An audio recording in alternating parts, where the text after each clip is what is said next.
Voilà, la RDC est quasi partout pour chercher la paix de la République démocratique du Congo et surtout, chers téléspectateurs, à l'est de la République démocratique du Congo, notre beau pays. Batata Bamama Boyi Malamu na manaka na biso moko na lelo. Il y a émission La Voix des neutralistes Mbote sengo koyeba ete vous allez belé liboso ba poste téléviseur na bino pour na kolanda biso na mokolo na biso. Il y a lelo tozali 19 novembre 2025. Émission La Voix des neutralistes ici et bandi. Benga voisine, yebisa moninga émission La Voix des neutralistes ici et bandi. Tozali lelo na mona mboka Patrick Diassi Vuluzolo azali cadre na kati ya FLNC, cadre en charge ya ba pionnier FLNC na cadre azape cadre na kati ya OTAP au Conseil national de la transition. Tout le monde a kala na kati ya plateau na biso ebele beaucoup tout na kenda wapi kasi azali esengwa koyeba ete tozali ebele bozali kolanda biso na mokolo na lelo. Monsieur Patrick Diassi Vuluzolo topesi mbote. Mbote papa journaliste, mbote mingi na nkumu oya tikalika ka moko na mboka mobimba le patriarche Kapend Eli Kanimbu ezali pasi soki génération bazangi mokolo bazangi sage ou orienté politique ya mboka domona ka souffrance ezali pasi mususu eyaka soki mboka bazana sage kasi bazali ko s'intéresser na mabumu na bango privé sans pour autant kolanda ba orientation en sage ndebo mboka komaka na pasi mais suka na suka soki bakomi contre mire bazara na moyen mususu te sinon ya kozonga pene ya sage pona bazwa orientation ekoki kopesa solution na mboka topesi mboka na mbote na peuple congolais mobimba topesi mbote mingi na bandeko bazali na est bisika pasi ezali kokoso makasi le patriarche Nkumu Kapend Eli Kanimbu abosali bino te azali butu pe moi kobunda pona kopesa solution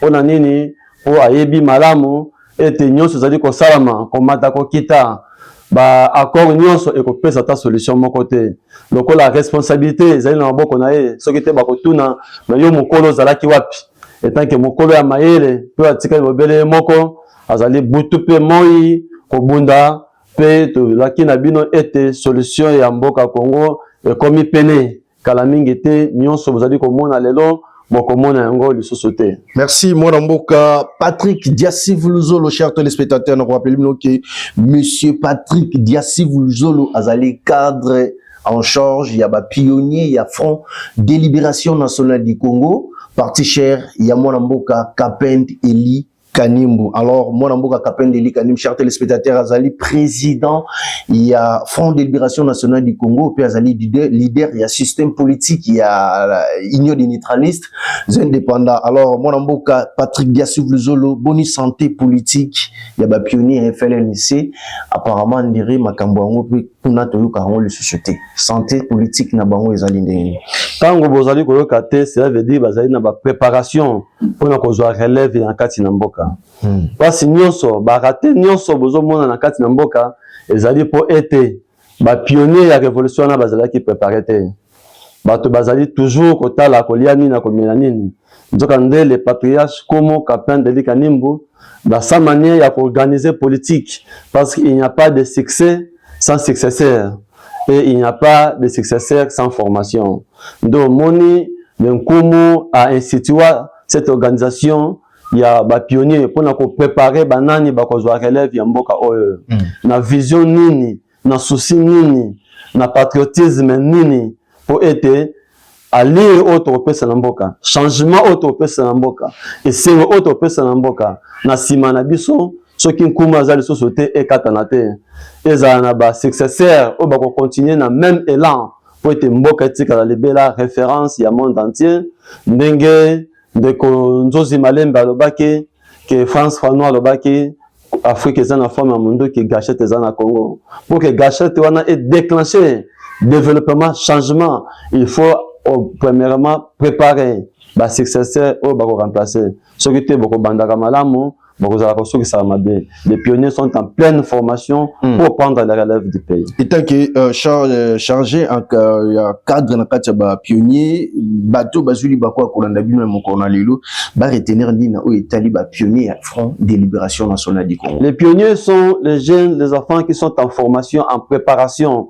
C'est le futur et du parti et de notre pays. Bazali en formation pour éviter na oti koloba awa ba rater politique bozo bona na mboka. Bazali confondre politique na ba conflit privé interne. Aujourd'hui, je vais vous prendre un élément à chaud. On va se poser question. Va poser une question. Est-ce que tant que nous signer d'accord, nous signer d'accord pour nous sécuriser la fonction de la ou bien nous signer d'accord pour Namboka. Les pionniers bazali formés pour nous succession en Mboka et partout bazala travailler kaka pour Namboka. De tina omoni comment Kapendeli Kanimbo a institué cette direction et encadrement des pionniers. Pour la future Yamboka ezala très bien rassuré. Batata ba maman moboko alikambo to fandeli awa liboso na bino pe masolo to solo la mingi ezali sur base politique ya République démocratique du Congo. Si j'ai l'impression mo kona lelo to ba ko solo la signature des accords de Doha au Qatar entre le gouvernement congolais et les M23 bar FAFC de masolo na biso to koyeba ko sola lelo na mwana mboka Patrick Luzolo Diasiv. Alors mwana mboka avant tout qu'il na sujet na biso moko na lelo to mona ki Léopard ya République démocratique du Congo ndenge a uté ko beta ndembo parce que on est allé introduction to na kosenga minute simba ngo na mwa moké parce que vous allez jeune to le bela mwa masolo yango. Est-ce que Léopard na biso azali na chance ya ko komana qualification pour que tu sois chance ya kokende na Coupe du Monde il y a 2026. Nous sommes les politiques. Ce qui est politique est tamboli malamu, le reste est tamboli malamu. Ce qui est politique est tamboli malamu, te nyonso et ko sympathie na kati na mboka. Mais chance, tu allez ko pesa chance parce que Léopard est allé sport, les divertissement, les ko songa biso ko longa ba souci, ya ba stress belé au ba politique mabe, les allez ko tia na kati na mitu na biso, les allez ko provoquer ba malade et belé. Mais au même moment tout tika le bela karaté ko tala Léopard, nous étant que politiciens, tout la mingi ou l'équipe passe, les allez ko insécuriser, ko terroriser mboka, les allez situation mboka. Ndemo tu allez na plus focus. D'autant baleki bazoko kumbisa Léopard na babala, nous sommes d'avis avec eux mais biso ba mikolo non comment nous allons focus concentré pour la situation en mboka pour que o nyonso mabe ba tentative nyonso mabe na ba échec o ba ndeko ba politique congolais ba ko sala sans expérience ya makasi sans kolanda conseil et ko epesa passe makasi na mboka te nde toza focus wana sentiment na mino ezalaki nini tant que botala ki match ezalaki ndenge nini tant que donc omona ki makambo yango ndenge tozwaki tobetaki tokendaki na suka. Nous sommes sportifs. Ezalaki esengo ya mboka mobimba bana buto me badalaki soute ko kima ko sepela. C'est bien, mais ce qui est plus important maintenant là, c'est la situation de mboka des pays qui est préoccupante.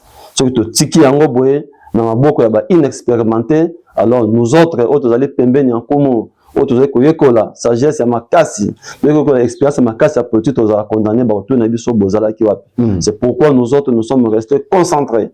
La nuit bana babimi bazo ki na manda ba nous sepela, nous sommes concentrés de suivre des pas à pas. Bakor bazo signer ezo bema humiliation na kati na mboka to ko kende ko kutana po ko yeba ko fixer ko orienter ko réorienter ko éclairer pe ko zongisa bango déjà na nzela ke attention boko la taliba be na mboka oyo ke ce qui mboka kota na danger ezali yo nde boza ba responsable na yango. C'est pourquoi nous sommes restés focus pour contrôler la situation du pays.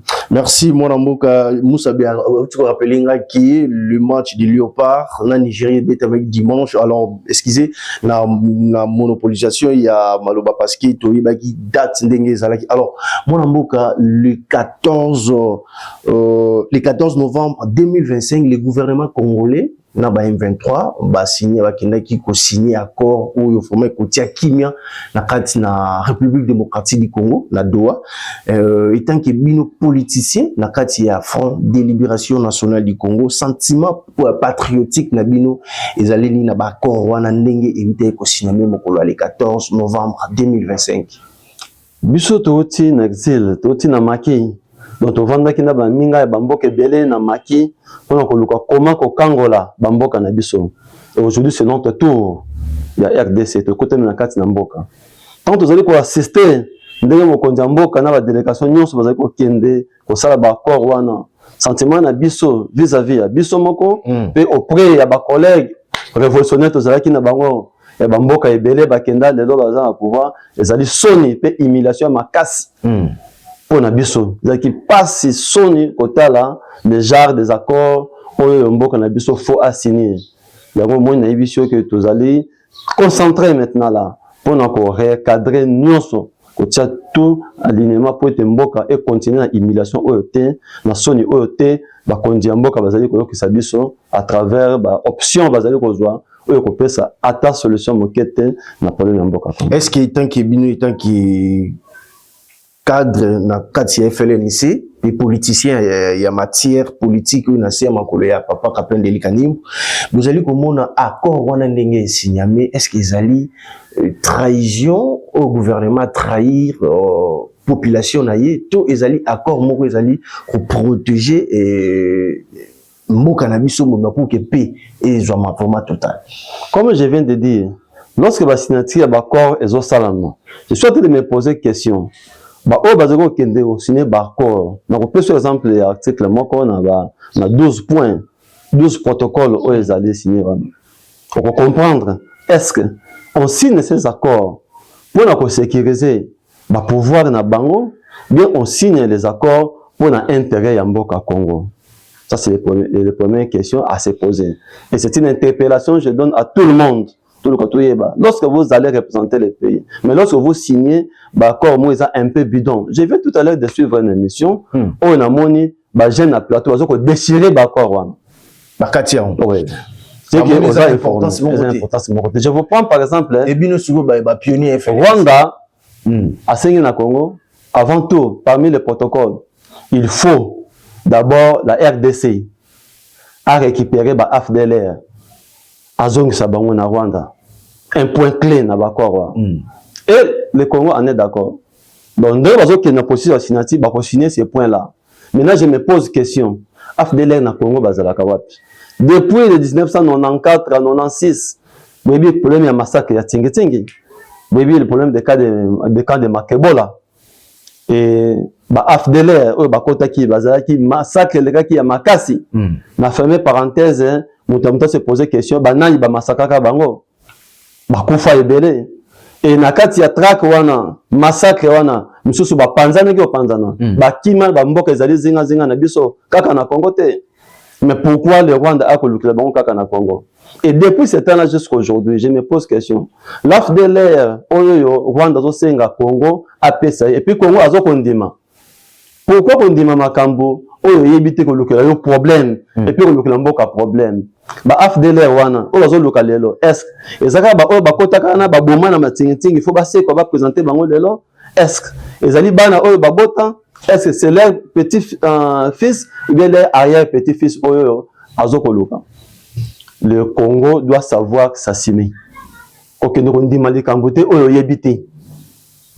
Moi, à la place du président qui signe les accords, l'AFDLR ici au Congo n'a évité dans le Kabango. Je vous dirais que ça existe dans le Congo et je ne signe pas. Mettez d'abord à la place du président de la République, M. Capin Deli Kanimbu, à la place de cette. Est-ce que l'accord a bon non, à la place de comment Papa Capin Deli Kanimbu, notre président du Haut Conseil national de la transition, donc on le doit même d'accord Wanate. Pourquoi? Nous avons précédé Mboka déjà Congo.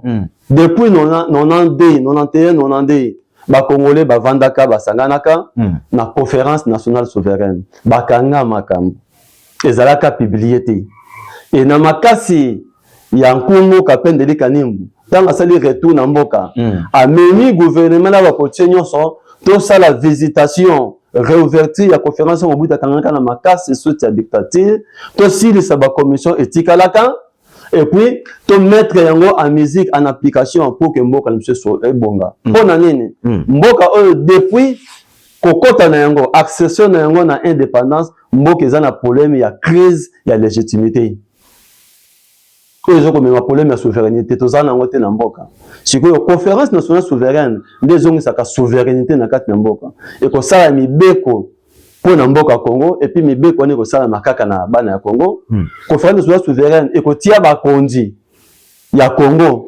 Bakopona makaka na bango ba congolais ndenge kumo kapende de kanimbo après réouverture pe finissage ba travaux là qui ba conférencier nyonso oyo basangani ko uta mboka mobimba nde bapona ki le kumo kapende de kanimbo aza la président ya au conseil national de la transition a même mboka na transition pour préparer ba fiti élection pe ko tia kimi na kati na mboka azala mutu oyo ba congolais baponi ezali pona nini poto kata hémorragie wana ke bakonzi ya Congo bapona makaka na mboka bapaya tant bapona mi bongo c'est que souveraineté na bino na mboka na bango nde bako dicter bino les mains qui donnent et celui qui commande à cocotte ya bakonzi na kati ya pouvoir ezala kaka ba mindende batiaka yango eza problème de légitimité soit tricherie na ba élection mais la conférence nationale souveraine peuple congolais yemoko avant na conférence aponi aye mokonzi pour tricherie c'est-à-dire na kati ya réunion familiale pour imposition main étrangère main noire exacté c'était le décollage et c'est le décollage du pays lokola c'est kangamaki tina komo kapende de kanimbo no tunaki motuna alobi la première bakor wana exanatina te na sepela kana liloba ya Joseph Kabila avant kende avec la solution du Congo ne viendra ni de l'Orient ni de l'Occident. Alors on a regretté de se contredire. Les potiers congolais ne sont pas constants. Batika la na position moko. Pourquoi? Parce que ba na position sûreté. Ba tatona ernion yango ba changer ba position. Les pionniers bazo koye ko la keno ceux qui besoin décision bokangi les cambo o trouver que yango ndeko bongsamboka ba changer ka te. Yango moni le Front de libération nationale du Congo. Depuis to kangaki que to moni ki te ba résolution la conférence nationale souveraine o to kangi biso nyonso mboka mobiba na ba parti politique nyonso l'opposition la majorité société civile voilà. Merci pour me compléter les chefs coutumiers tout le monde o to kangaki moyen to changer exact donc ce n'est pas important de parler les accords. Ce qui est important, juste ici, mettre en application la résolution de la conférence nationale souveraine, où il faut installer une transition saine, où il faut impliquer la couche union sur la population, l'opposition, la majorité, la société civile, les chefs, tout le monde en tête. Et ces plans wana, et je tiens mon tenir sur la kimana ko ebisa elo ko moko souffler yo na ko tiens mon na suka na litoyi même babo bazana la rébellion kuna babo bazo bunda kuna voilà bazali favorable bazali d'accord na ba résolution conférence nationale souveraine ce qui lelo mokonzi mboka papa Félix Antoine Tshisekedi a lobby que lelo non président au conseil national de la transition joie le devant tia transition en place au moment na guerre civile so bazo bunda pour bazo kanté pour la ba intérêt privé. Le pouvoir, bazo la ba intérêt na bango ya bato baza na pouvoir. Bazo signer ba accord pour la ba intérêt na bango baza na pouvoir pour sécuriser leur pouvoir. Ba bazo pe na opposition armée kuna. Tout ce qu'ils font c'est pour leur sécurité parce que les autres sont condamnés à mort. Moyen ba ki ça exacté. Kimia ekoyate. Mais les autres ba résolution à CNS. Ils ont concilier, ils ont réconcilier, ils ont tia kimia. De bango nyonso ba ko se retrouver, ils ont le entonnoir. Monsieur Patrick Diassouvlizolo, pensez-vous que la résolution à conférence nationale souveraine où le président Kapende Kani président à FLNC a eu au fond en 2017 la résolution nande ekoya ko silisa ba groupes armés na kati ya République démocratique du Congo to yango ndi ko pesa kimia tant conférence nationale souveraine et c'est là qui ba mboka nyonso Afrique bazali kozela ndenge ni tokotia yango en application pour te balanda modèle à suivre. Et ça qui répond à cette attente Zambie. La résolution le président Félix Antoine Tshisekedi tant que la toke déposer na cour constitutionnelle a tangi a étudié na ba chambre nyonso ba bi ezali impeccable. Eza la seule solution européenne ça qui nya na mboka parce que na kati il y a des commissions, il y a des résolutions na kati sur le plan sécuritaire, sur le plan militaire de défense, sur le plan sanitaire, sur le plan du développement, sur tous les plans. Tant on peut consoler à trouver que non, ça c'est la voie qu'il nous faut pour que tu trouver solution na crise socio-politique et sécuritaire qui est le domicile de notre pays a joué à publier à bimisi à arrêt à tindeli président de la République et puis à notifier des institutions que tout ce que vous faites et qu'on peut sa solution. Voici ma résolution. Et puis il a notifié le président du Haut Conseil national de la transition, Kapend Eli Kanimbu. Nous avons la note.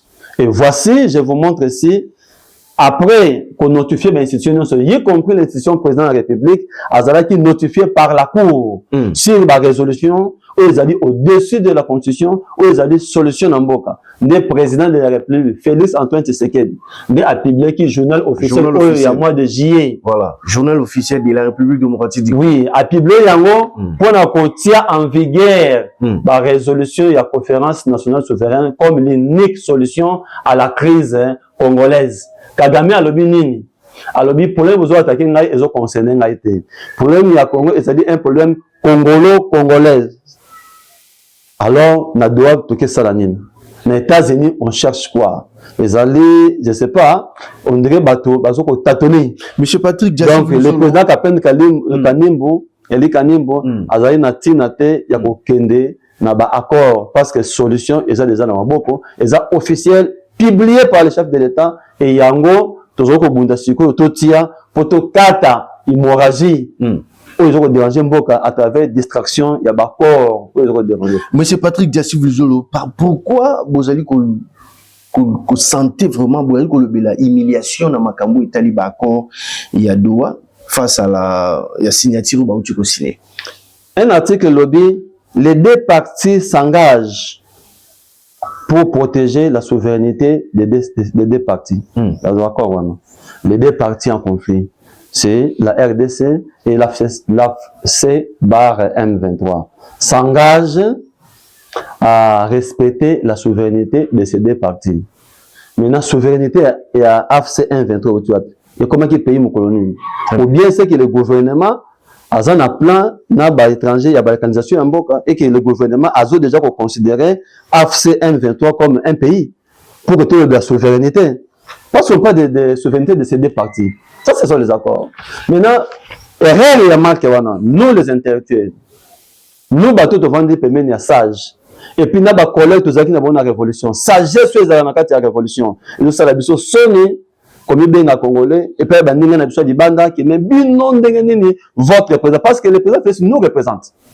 Et rien à cause et là, tu as des soignants. C'est comme ça que toujours quand sonner na place na c'est une humiliation peuple congolais to signé accord na rebelle na mboka pour que biso le pouvoir to respecter souveraineté ya rebelle. Une rébellion a déjà une souveraineté depuis quel jour? Ce que ba juriste nous faisons na mboka oyo musana bango nini. Zo senga na président de la République. Et c'est le président Félix Antoine Tshisekedi. En tout cas, s'il vous plaît, notre président. To senga na bino non. Le Haut Conseil national de la transition. Non, le Front de libération nationale du Congo. Vous avez signé votre journal officiel publiant les résolutions de la conférence nationale souveraine comme la seule et l'unique voie pour que ce qui mène à Katnamboka. Mon président, pourquoi encore les accords de Doha? Pourquoi l'article OE, il y a qu'on respecter la souveraineté à ces deux parties? Pourquoi Kotika Rwanda asenga na Congo alkini ko trakele ba AFDL o ba zakate na kata Congo awa biso boko la bango te. Il y a encore un autre article. Les deux parties batika pour soutenir ba groupes armés. Est-ce que nous la RDC accord il y a beaucoup qui nous signé que les deux parties tous allez protéger ba groupes armés. Quel est le groupe armé qui est protégé par la RDC? Oui, particulièrement que nous, la RDC, qui nous signe, c'est une humiliation. Ils ont réduire le niveau en Mboka. Alors, pour tout ce qui est Mboka et continuer à humilier le niveau, de tout ça, le président Félix Antoine Tshisekedi, Atika Makambo ya Bakor, ya Doha, Atika Nyonso le bande Mboka, Makambo Oyemo signé, qui votre propre journal officiel, pour se contredire, pour se compromettre, solution en Mboka est là. Nous sommes capables, les résolutions de la CNS est capable de résorber tous les foyers de tension qui ont élu domicile au pays. La tuerie, les massacres est devenu aujourd'hui comme une nouvelle civilisation dans notre peuple. Comme si le peuple Zangi Batomakas comme si Moko Zangi sage. Votre papa, Antoine Etienne Tshisekedi, il était membre il y a la conférence nationale souveraine. Il a participé. Vous-même, vous avez vice-président dans la de la CNS. Mais au Tchikinyo, dans l'étranger, moi, je risque de trouver ça comme une complicité si vous continuez. Le Baralinga la Molamboka, Patrick Diassiv Luzolo, l'émission La Voix des Neutralistes, Bazali Kolandabino, partout dans le monde, surtout, Nakati, il y a capitale, il y a République démocratique du Congo, Kinshasa, la belle. Alors, Molamboka, toutes les marins à point, il y a Badoua, il y a Bakoro, ils allaient signer na Doha, pour on avait intérêt, il y a Mboka Nabiso, et surtout, Bino Bozali Kolobazali, pour on avait intérêt privé, il y a Bakambi Mboka. Est-ce que Bozali comment on a Bakoro, on a ndenge, ils allaient Koleka, ils allaient vraiment, et surtout, encore, il y a Washington, il y a Kenya, il y a Doha. Est-ce qu'ils allaient encore moko, ils allaient comme mabiso vraiment na, et bien mboka na biso na échec, tout ils allaient encore, ils allaient côté ça vraiment qui, bakambi mboka na biso bazali capable, puis akoloka kimia côté na mboka na biso. Te, na te koloba ah, na toki slogan de Joseph Kabila, la solution du pays ne viendra ni de l'Orient ni de l'Occident. Situation en mboka Congo, c'est déjà arrêté par la Cour constitutionnelle, publié. Après la résolution, la Cour constitutionnelle a traité avec les 9 chambres. Assis ici, il a notifié toutes les institutions du pays qu'il n'allait plus tâtonner de gauche à droite. Voici la solution. Ce que Tanguy Nakato a dit que le président Kapen est l'unique personne capable, crédible, capable de gérer, de prendre la décision, de gérer le pays. Et le président de la République, Félix Tshisekedi, Yangonde a publié la résolution. La résolution, le Haut Conseil national de la transition, et serait pour qui le président Kapen a dit comme président de la transition. Le président Antoine Tshisekedi a publié dans le journal officiel, faut écouter en vigueur. Donc, les restes de l'autre Kaliban Namboka, et Zalika Kakokende, qu'on livre notre pays. C'est aussi bradage. Il y a la richesse na biso. Donc vous constatez accord on les alliés accord moi ils ont pour intérêt. Les alliés qu'on brader, les alliés qu'on teka, les alliés qu'on livrer notre pays. Bon mengo yamboka na pas surtout accord avec les États-Unis. Ils ont accord plus économique. Ils ont comme ça la bradage. Il y a l'économie na biso yamboka na libanda. Mais il ça la mo échange na ba intérêt privé à bateau. Et la souveraineté à peuple congolais, d'ailleurs, son échec, c'est encore quoi? Ils allaient à violation, il y a constitution, il y a Mboka Nabiso. L'article 214, il y a notre constitution et le biboye. Accord, mon côté, au niveau international. Accord économique. Ils ont touché la frontière Nabiso. Ils ont touché la sécurité à Mboka. Et qu'on salama, sans pour autant il y a un parlement qui va représenter le peuple, va visiter yango, va juger yango et puis va voter loi moko et ko pesa yango makasi avant signature ba accord wana. Maintenant ba bandi ko kende ko signer les États-Unis na Doha sans pour autant passer par les parlements, ils allaient voter dans le parlement. Une loi, ils allaient voter pour leur faire accès dans le mboka qui est président à qui le président n'a pas le pouvoir d'engager le pays sans le parlement. L'article 214, vous allez lire, vous allez voir ce qui est écrit. Donc, ceux qui sont là-bas, son échec qui réside aussi au point que c'est la violation d'abord de la Constitution, aussi ça viole notre souveraineté en mboka, et c'est aussi le bradage de nos richesses du pays. Aussi violation, il y a un journal officiel où le président Yemoko a signé mais qui n'est pas respecté. Merci, monsieur Patrick Diassiv Luzolo, cadre na Katia Front de Libération nationale du Congo, cadre na UTAP au Conseil national de la transition. Alors, monsieur Patrick, selon vous, na Katia Front de Libération nationale du Congo, puis cadre na Katia Banane, ya ba pionnier à FLNC, bozali vraiment na Katia politique ya FLNC, nzela nini obiso tokoki kolanda ou bien nzela nini tokoki kolanda pour que mboka na biso ezwa kimia durable. Merci beaucoup. Le gouvernement alandaki nzela ya ba arme a vu solution de échouer. À quel nzela ya diplomatie urgente. Et les biso économie nyo sur mboka na ba voyage, il y a plus de 100 personnes dans la délégation qui est de gauche à droite qui aujourd'hui solution jamais été. Non pas seulement de BBC Mbongo, mais aussi na tawana insécurité ils ont continué ko mata et puis ils ont continué ko sopana. C'est une erreur grave. La voie à suivre, c'est la voie. Il y a transition à travers les résolutions de la conférence nationale souveraine. Oyoyo, le président de la République, Félix Antoine Tshisekedi yemoko a publié na subasima ya arrêt ya cour constitutionnelle que yango sengeli est en vigueur. Nous savons tous, lorsque un journal officiel, un article est publié par le président, doit directement entrer en vigueur.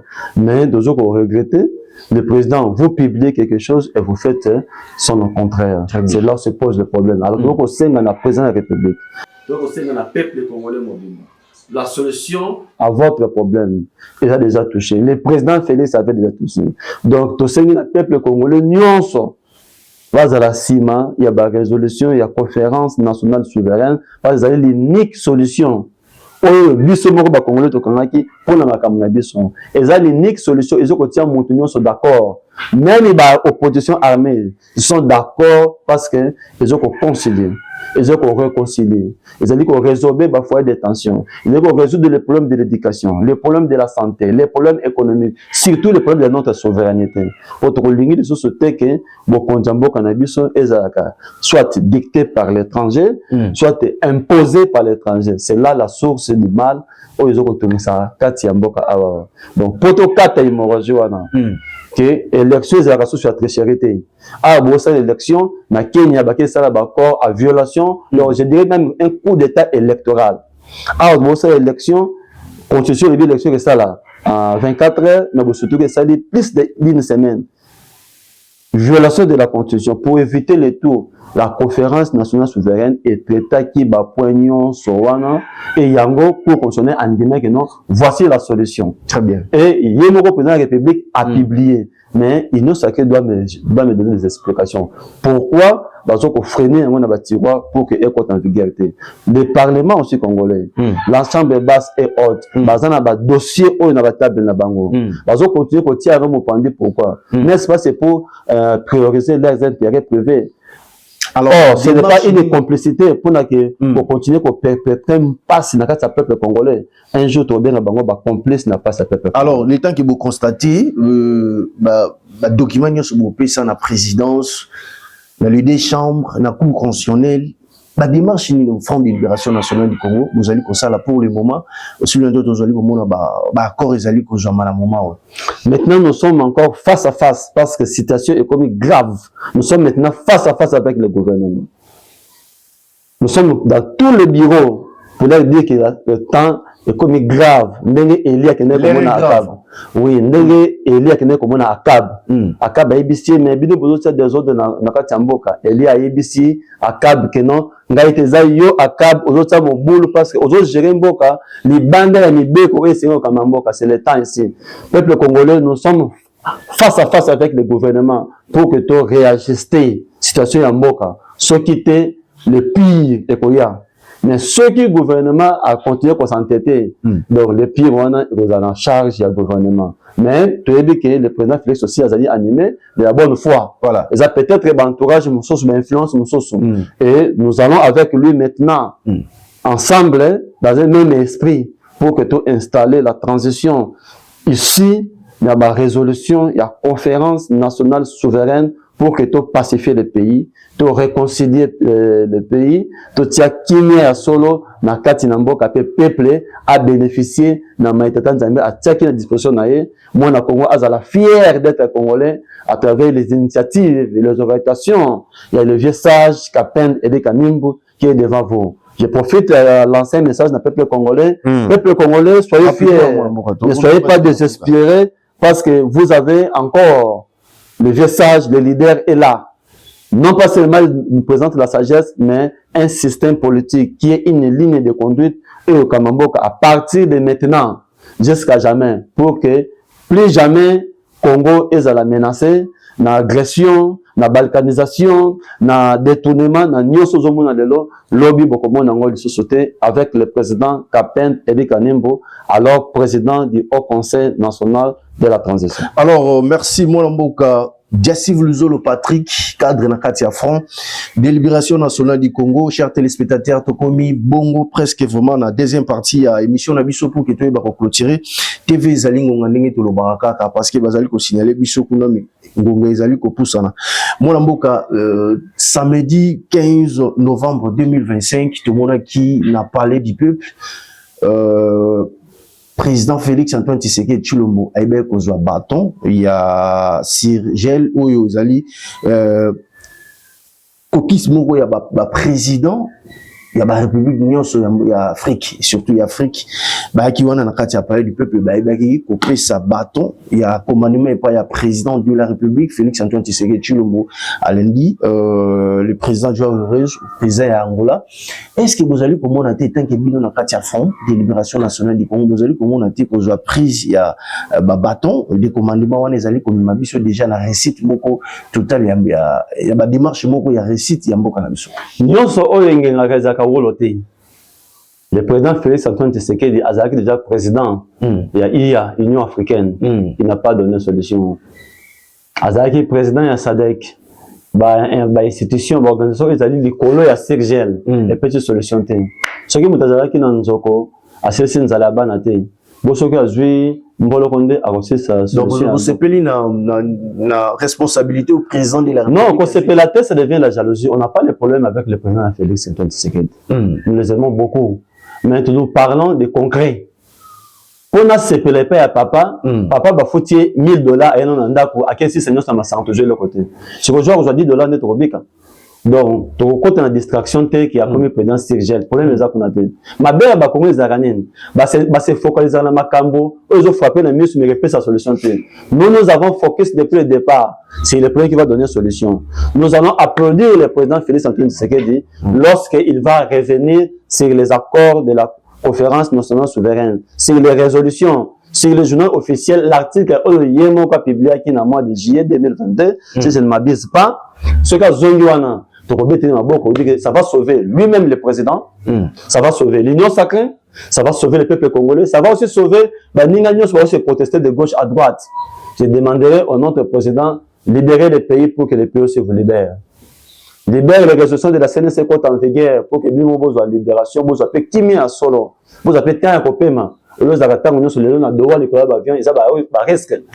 Or, solution qui n'a pas courir, risque dans l'avion tant de Zonga Namboka, Zonga la résolution pour être Mboka Zoakima, il y a président au Zoakimia, au Vandana Kimia, parce que les résolutions moko et n'a pas intérêt avantage au Yozan na kati na wana na kati au peuple azana na kati pe baninga ne soit protester bazana na kati il est quelque chose qui donne la solution à tout le monde selon il n'est pas nassé pour les problèmes congolais. Voilà mon Mboka étant qui analyste politique ndenge vous allez comme on a charge au président Félix Antoine Tshisekedi Tshilombo azui na Sirgel na charge au izana kati ya République démocratique du Congo Mboka na yemoko est-ce que ils ont un avantage à peuple congolais tout ils ont un désavantage à peuple congolais? On dirait que j'ai déjà répondu à la même question. Non. Voilà, d'accord. Question, il y a une solution à problème Mboka. Qu'on soit poste à Sirgel. À ce qui est l'équipe de Sirgel et puis si influence Morote Mboka. À ce qui est président il y a président ya SADC solution exacte. Donc Sirgel et puis cette solution. Et bah pays eux en a quatre par exemple pays on a bah on peut baza complice baza ko tia ba tisseur de feu na kata situation Mboka. Donc c'est une distraction sur te revendre là état qui des politiciens tout le monde ah bravo président commis un président Sirgel. Ma bé à congolais a bêté la kabutu maboko sans qu'il y a mona asala sans qu'il y a mona moto aloba. Nous étant que des politiciens de la carrière, le président avait déjà signé une solution salvatrice pour le problème en Mboka. Tous ceux qui ont regretté retard aux autres pesa pour maquiller les sopana chaque jour. Na chabunda maquiller les sopana. Or ceux qui déjà attaquent à toute porte en guerre, bah résolution à CNS aujourd'hui on ne parlerait plus de la guerre à l'est. On ne parlerait plus des rebelles à l'est. La solution serait déjà trouvée. Donc le président Félix, si vous avez l'intérêt d'avoir ça dans le mbango que la résolution en CNS est contre. Tout ce qui n'a pas bureau nyonso, buyambaka ba correspondance ya président de la République, aux autres concernés les résolutions de la conférence nationale souveraine. Buyambake ma risque ya mboka. Na solution mboka vendre mboka na bino. Aussi le temps bozo garder na batiwa na bino, peuple zo kokufa. Makilana etana mamutu na bino. Parce que solution mboka bozo ko bomba na batiwa na bino pendant que peuple zo kokufa. Un jour, peuple congolais a Rolanda bino na sima. Puis na tribunal lola ba kotu na bino. Solution en Mboka Congo ezalaki bokangaki na batiwa bokomisi mokonzi mboka te. Vous bloquez certaines audiences et zo komaté acquis des droits. Nzoka boyebi bien que c'est ça la solution. Tout ça pour favoriser vos intérêts privés. Un jour, vous rencontrerez le peuple devant vous. Mais avec la force de l'Éternel Dieu, avec la force du papa Kapende Kanimbu, le président Félix Antoine Tshisekedi, le pays va incessamment entrer en transition pour sauver le pays. Il y a une loi qui dit que Moutou Union soit télémi pour sauver une nation à danger, ils ont un devoir sacré. Donc, comment Captain de Kanim a un devoir sacré pour secourir le pays. Donc, on a debout sur le peuple congolais, le président Captain de Kanim est debout pour vous secourir. Il avait bien dit que le secours, je viendrai au secours de mon peuple avant ou après les élections. Il est bon temps pour que notre peuple recouvre sa souveraineté, la paix, la tranquillité et la bonne vie au Congo. Mais nous aimerons le faire ensemble parce que papa Zamukolo. Au moins, ce que nous avons fait là. Nous avons na Kabila, nous avons Félix Mpandi. Bazali Bana. Papa Kapel me dit que nous avons le président a tiré le seul vieux dans la Mboka. Il y a Kaboula raté. Il est ni pour Joseph Kabila, ni pour l'autre. Il est du village. Pas au milieu, il est pour tout le monde. C'est le papa de tout le monde. Na mwana mabena malamba toujours bana. Ou bois kazate, ou lingami kazate. Mais papa sala kanini, ta bana zo le lambeli, qui est le pouvoir aujourd'hui. Et ce pouvoir-là, ils ont sécurisé. N'importe où, n'importe où. Papa kanini, faut retirer Mbeli, à remplacer Mapa na boka bana. Et puis atia bango ensemble. C'est la sagesse. Il y a le vieux sage de Kimi Solo et Vanduana dans la résolution. Il y a conférence nationale souveraine qui doit entrer incessamment et obligatoirement en vigueur. Merci, Molamboka, Diassi Vuluzolo, Patrick, cadre Nakati à front, délibération nationale du Congo. Il y a le lieu commun Souka, émission La Voix des neutralistes, et ceux qui ont CPL Yango.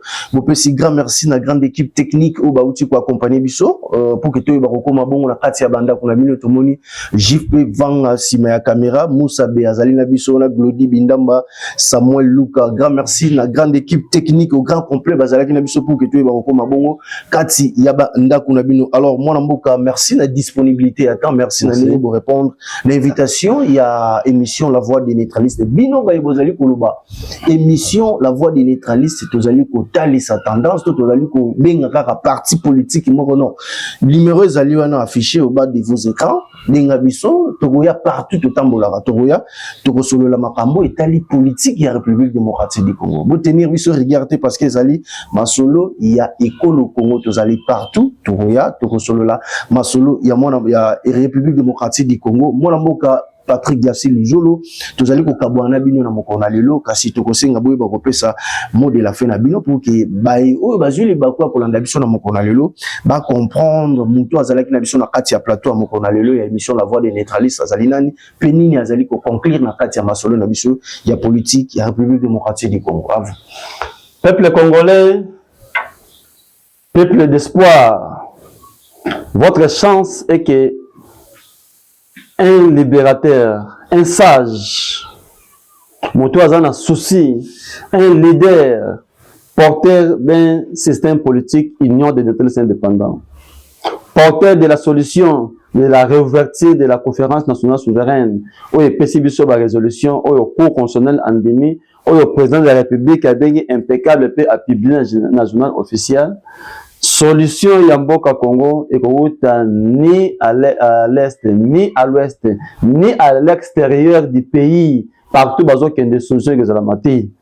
Solution et vendi kaka na ba résolution ya conférence nationale souveraine. Et sengeli na biso peuple congolais le loto comprendre. To tika kolanda eux ont frappé aux yeux. To comprendre que nous devons tous être derrière le leader Captain Eli Kanim, président du Haut Conseil national de la transition, président du FLNC, que solution Yamboka est vendue, n'a entré en vigueur, il y a transition avec la résolution, il y a CNS, des solutions écopésamment. Bino Batouboza na pouvoir, Bino Batouboza na opposition armée, non armée, parce que nous sommes ceux qui se courbent na sima la résolution, la conférence nationale souveraine, cela veut dire que vous avez un intérêt privé na Bino, na vous avez un intérêt à peuple. Quiconque lutte, combat pour avoir intérêt à peuple doit obligatoirement être derrière la résolution et la conférence nationale souveraine pour la Cour constitutionnelle qui a une seule solution. Le président de la République a publié. Maintenant, nous pata gauche à droite, tous on a si le président Captain Dade Kanimbu, nous avons la solution pour notre pays. Victoire est certaine. Bande voisin à est, nous sommes beaucoup bien bas. Si le président Captain Dade Kanimbu, la seule solution derrière les résolutions de la conférence nationale souveraine. Merci, mon amboka diem Patrick Dassiv Luzolo. Tout côté na mikolo ezali ko yaso ki Christ azongite. Bye.